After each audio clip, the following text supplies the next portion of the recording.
આવતીકાલે એટલે કે મંગળવારે બપોરે 3:30 વાગે ટાઉન હોલ ભુજ ખાતે એક હિયરિંગનું આયોજન કરવામાં આવ્યું છે સરકારશ્રી દ્વારા કે CRZ ને અનુલક્ષીને બંદર, પોર્ટ, માછીમારો, ખારાઈ ઊંટના જે છે માલધારીઓ, આ બધા જ મુદ્દાને લઈને મેપ પણ જાહેર કરવામાં આવે છે, પણ વાસ્તવિકતા અને કચેરીમાં બેસીને બનેલા નકશા વચ્ચે કેટલો તફાવત છે, શું ભેદ છે, એ મુદ્દાને લઈને ગ્રાઉન્ડ ઝીરો રિપોર્ટિંગ મહાસાપરા ન્યૂઝ, મા ન્યૂઝની ટીમે અલગ અલગ જે છે પોર્ટની જ્યારે મુલાકાત લીધી ત્યારે જખૌ બંદર એક રાજાશાહી સમયથી વિકસિત અને ધમધમતું બંદર છે.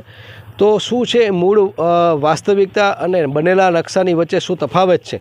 તો અહીંયાના તજજ્ઞ વર્ષોથી કહી શકાય કે પેઢી દર પેઢીથી જે છે આ ક્ષેત્રમાં એમનો ખૂબ અનુભવ છે એવા અગ્રણી સાથે મુલાકાત કરશું અને અન્ય જે છે એ પણ માછીમાર સાથે જોડાયેલા અગ્રણીઓ સાથે વાત કરશું. સૌપ્રથમ તમારો પરિચય આપજો. હું જખૌ બંદર માછીમાર અને બોટ એસોસિએશનનો પ્રમુખ છું અને સમસ્ત માછીમાર સમાજ ગુજરાત લેવલે હું મંત્રી છું. જી, આપનું આખું નામ જણાવજો ને. મારું નામ અબ્દુલ શાહ પીરજાદા છે. મારું ગામ જખૌ છે. મારી આ જન્મભૂમિ છે. જ્યાં તમે ઇન્ટરવ્યૂ લ્યો છો એ જન્મભૂમિ છે. પહેલો તો તમે મારા ગામના છો અને એક બંધુ છો, મારા ભાઈ છો, ને તમે આ છેવાડાના ગામે આવી કરી અને ગરીબ માછીમારો માટે જે ઉજાગર કરવા આવ્યા એ બદલ હું તમને અભિનંદન આપું છું. જી, મૂળ મુદ્દો એ હતો કે અમે અહીંયા ફર્યા, ત્યાં ખાસ કરીને જામનગરના વેરાવળના માછીમારો હતા, એમને તો ઠીક છે આ લાગુ નથી પડતો, પણ માછીમારી કરે છે પણ આ ઇસ્યુ શું છે એ કદાચ એ ન જાણવા મળ્યો. સ્થાનિક જે માછીમારો એમાં પણ અમે મુલાકાત લીધી. CRZનો જે મુદ્દો જે છે હજી સુધી એ લોકોના મગજ સુધી પહોંચ્યો નથી. ખરેખર શું છે? તમે તો બહુ મોટો અભ્યાસ કર્યો છે, તમારી પાસે મેં ફાઇલ પણ જોઈ. સાહેબ, દુઃખ સાથે કહેવું પડે છે, આજના જમાનામાં એજ્યુકેશન નહીં હોય તો હજી ગરીબ માણસો કેટલા કચડા છે એ અનુભવ તમને અને મને છે, પણ ગરીબ માણસો માછીમાર છે એ અભણ માણસો છે. CRZ બાબત એટલે CRZનું તમે કોઈ પણ લોકલ શું કે સૌરાષ્ટ્ર ગુજરાતના જે માછીમારો જખૌ બંદર આવે છે એમને તમે CRZ બાબતનું પૂછશો તો એમને કોઈ જાતની કાંઈ ખબર નથી પડતી. માછીમાર છે, વેપારી પાસેથી એડવાન્સ બંધ સિઝનમાં કેટલું લેવું, બોટમાં કેટલું કામ કરાવવું એ બાબતે જ જાણે છે. બાકી CRZ બાબતની કોઈને પણ ખબર નથી. મને આપના માધ્યમથી સરકારને અને વહીવટતંત્રને એક વિનંતી કરું છું કે જે બાજુ તમે CRZનો અમલ કરાવવા માગો છો ત્યાં 3 મહિના પહેલાં અધિકારીઓ આવે, ગામમાં ઢંઢેરો પીટે, ગ્રામ પંચાયતમાં સરપંચને, તલાટીને એ બધાને જાણ કરે અને એ માછીમારોને જણાવે કે ભાઈ આ વસ્તુ છે, આ વસ્તુ નથી. સરપંચ, તલાટી અને આગેવાનો, માછીમાર એસોસિએશનના માછીમારોના આગેવાનો બધાને ઉજાગર કરે તો જ માછીમારોને ખબર પડશે કે CRZ શું છે. હવે CRZ જે છે એ મારા અનુભવ પ્રમાણે જે નકશા ઓફિસોમાં બેસી અને નકશા બનાવવામાં આવે છે એના માટે અમારું આ વિરોધ છે. મારું આપના માધ્યમથી એક જ વસ્તુ કહેવા માગું છું કે જે CRZ છે જખૌ બંદર ઉપર 1969થી માછીમારીનો ધંધો ચાલુ છે. હવે એના ઉપર ટીક નહીં મારે. જખૌ બંદરના માછીમારીનો ધંધો ચાલુ થાય છે અને જખૌ બંદરનો જે માછીમાર વિસ્તાર છે, જેટી છે કે જે બી જગ્યા લીગલી કે અનલીગલી જે બી જગ્યા ઉપર માણસો બેઠા છે એ લોકોને નકશામાં ટીક મારવામાં નહીં આવે ને કાલે કોઈ ઉદ્યોગ આવશે તો માછીમારોના પેટ ઉપર પાટું મારવામાં આવશે અને માછીમારીનો ધંધો બંધ થઈ જશે. તો મને આપના માધ્યમથી એક વહીવટતંત્ર અને સરકારશ્રીને અને મોદી સાહેબને એક વિનંતી કરું છું કે સાહેબ તમે થોડુંક ગરીબ માણસો ઉપર રેમ નજર રાખી કરી અને આ બાબતે થોડુંક આગળનું વિચારી અને માછીમારોની રોજી ઉપર બંધ ન થાય. અમે ઉદ્યોગનો વિરોધ નથી કરતા, પણ માછીમારો ઉપર રેમ નજર રાખે એવી મારી એક વિનંતી છે. મિત્રો, CRZ એટલે કે કોસ્ટલ રેગ્યુલેશન ઝોન, કે એ રેગ્યુલેશન એટલે કે એનું સ્થિતિ શું છે, એ રેગ્યુલાઇઝ છે કે છે, કાયમી છે કે પછી એ કેટલા વર્ષોથી છે? તો મારે એ જાણવું છે કે જખૌ બંદર તો રાજાશાહી સમયમાં એમ કહેવાતો કે જ્યારે પાકિસ્તાન ને ભારતના તો એક જ હતું, ત્યારે આપણે આખું સમગ્ર અખંડ ભારત હતું, ત્યારે એ સિંધ જવા માટેનો એક મહત્ત્વનો એક ભાગ હતો અને એમ કહેવાય કે અહીંયા ખજૂર, મેવા, મરી મસાલા એનો એક મહત્ત્વનો એક હબ હતો અને કચ્છ રાજ માટે કમાઉ બંદર હતું આ.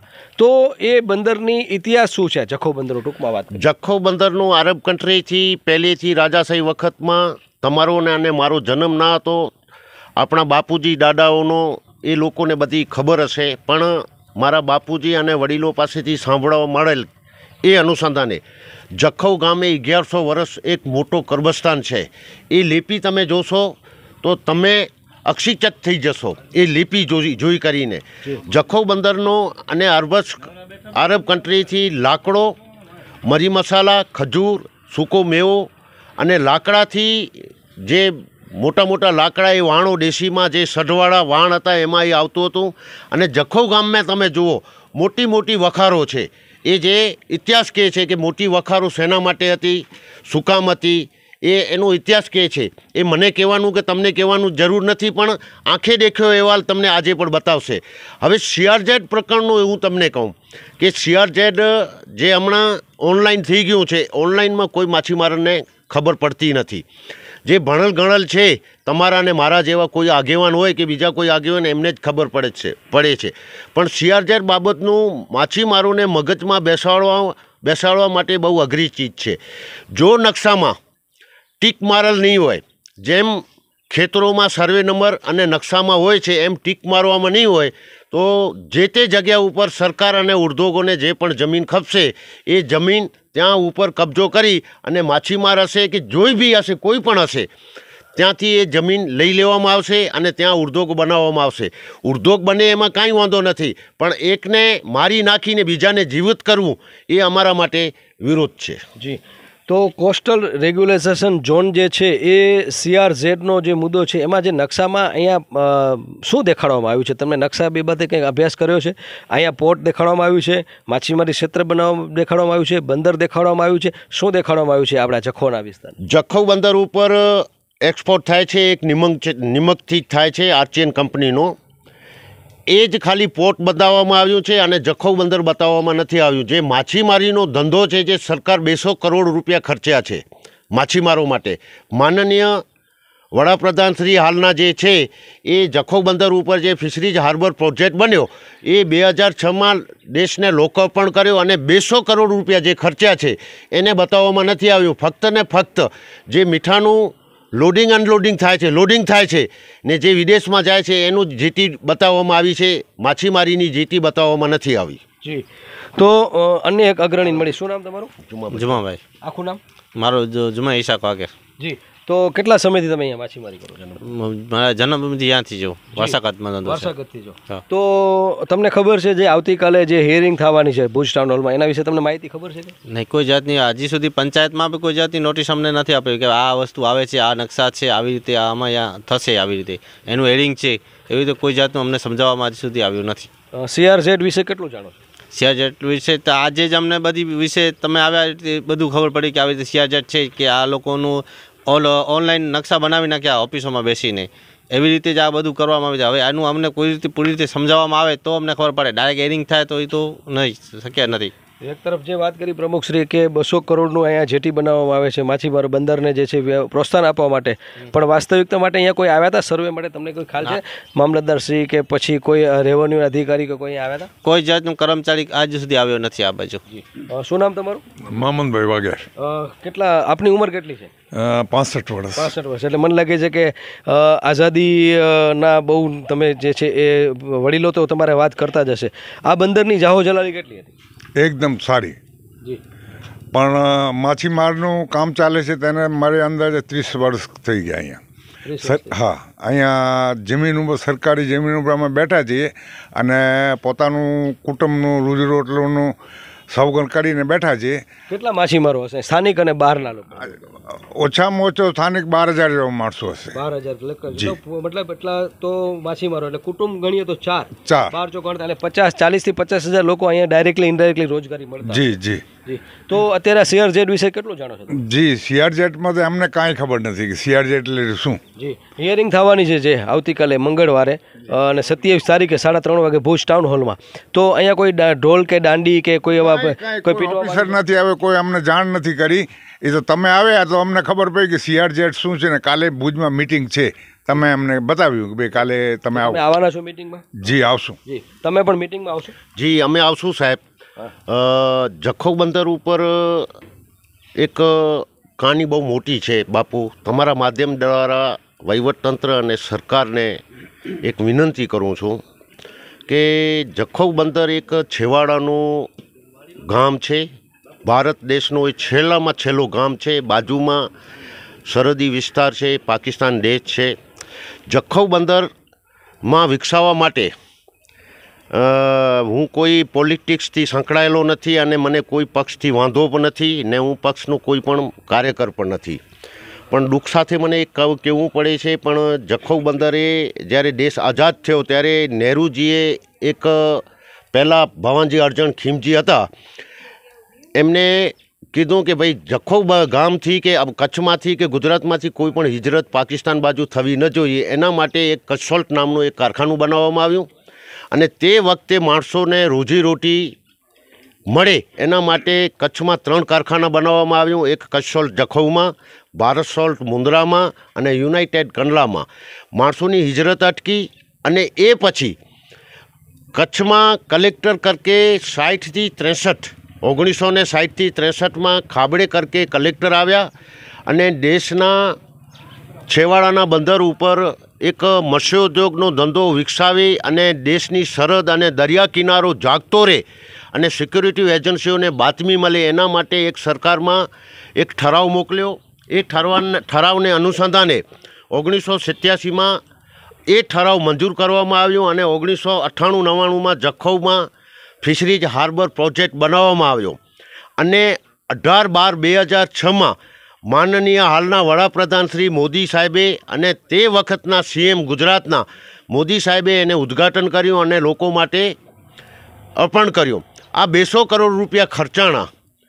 તો આજે જે આપ કહો છો કે CRZના જે પ્રકરણ આવે છે અને CRZમાં જખૌ બંદર જે મત્સ્યોદ્યોગનો છે એમાં કોઈ પણ ટીક નકશામાં બતાવવામાં નથી આવી. પ્રમુખ સાહેબ, મારે એ જાણવું છે કે અત્યારે જખૌનો જે દરિયો છે, ખાડી છે, એનામાં સૌથી શ્રેષ્ઠ પ્રકારની માછલીઓ થાય છે અને એટલે જેમ કહેવાય છે, જે એજન્સીઓ એમ કહેતી હોય છે કે આપણા લોકો જે છે એ માછીની કદાચ જે પકડવાની લાઈમાં એ ભૂલી જતા હોય છે, બોર્ડર જતા હોય છે અને પાકિસ્તાન જતા રહે. પાકિસ્તાનના માછીમારો એ જ માછીમારી કરતાં એ લાલચમાં અહીંયા આવી જતા હોય છે અને ઘણીવાર પકડાઈ જતા હોય છે.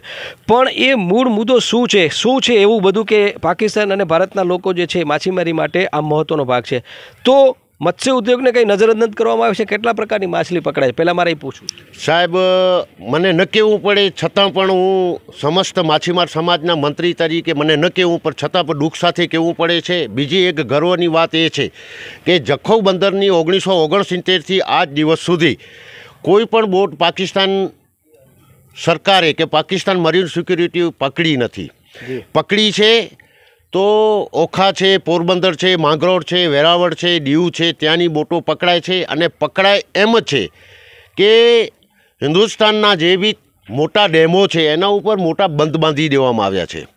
એનો દરિયાથી સંગમ વરસાદ બહુ ફૂલ પડે તો પ્રોડક્શન વધે અને માછલીમાં બ્રીડિંગનું પ્રમાણ વધે.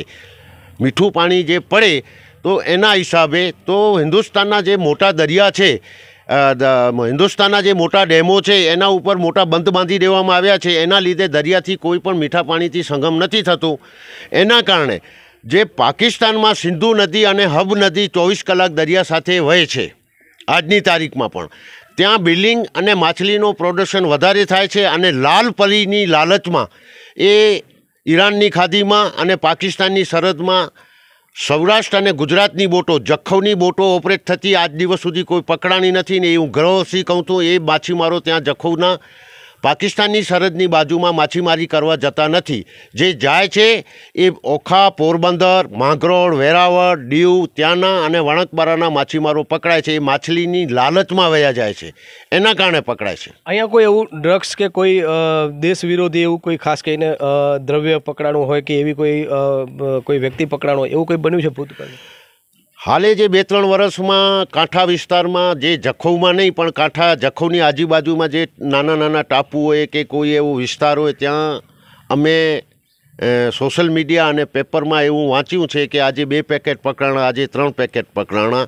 એ દેશના કોઈ ક્રિમિનલ માણસો નથી પકડાણા. એ હું જમા પાસો છે જખૌનો અને જખૌ વિસ્તારના માછીમારો માટે હું ગર્વથી કહું છું. અંતિમ પ્રશ્ન, ખાસ કરીને જે આ શેરજેટનો ઇસ્યુ છે, તમે શું ઈચ્છો છો એઝ એ માછીમાર તરીકે, એઝ એ આ સમાજના જે છે તમે અગ્રણી તરીકે, કે શું થવું જોઈએ અને જો એ શું ખરેખર સરકાર શું કરવા જઈ રહી છે, તમે આ બાબતે કેટલું કહેવા માગો છો?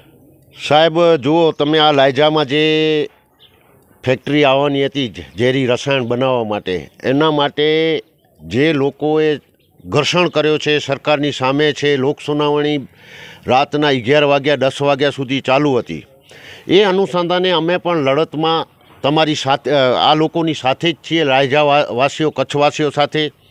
મને એક દુઃખ સાથે એક જ કરવું પડે છે કે જે માણસ સવારના માછીમાર, પગડિયા માછીમાર સવારના જાય છે અને 4 વાગે પાછો આવે તો એને 2 કિલો કે 3 કિલો કે 5 કિલો કે 10 કિલો જ્યારે માછલી મળે ત્યારે એનો ચૂલો સળગે છે, એના બાળ બચ્ચાઓનું નિર્માણ થાય છે.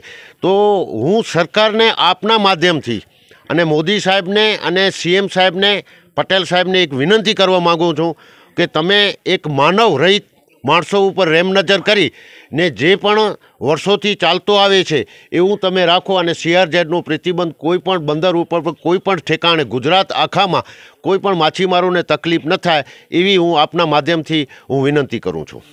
તો મિત્રો, આ વાત હતી CRZની કે નકશા બન્યા છે, ક્યાં બન્યા છે, સ્થળ ઉપર બન્યા છે કે પછી માછીમારો સાથે જે છે સંવાદ કરીને જે છે બન્યા છે.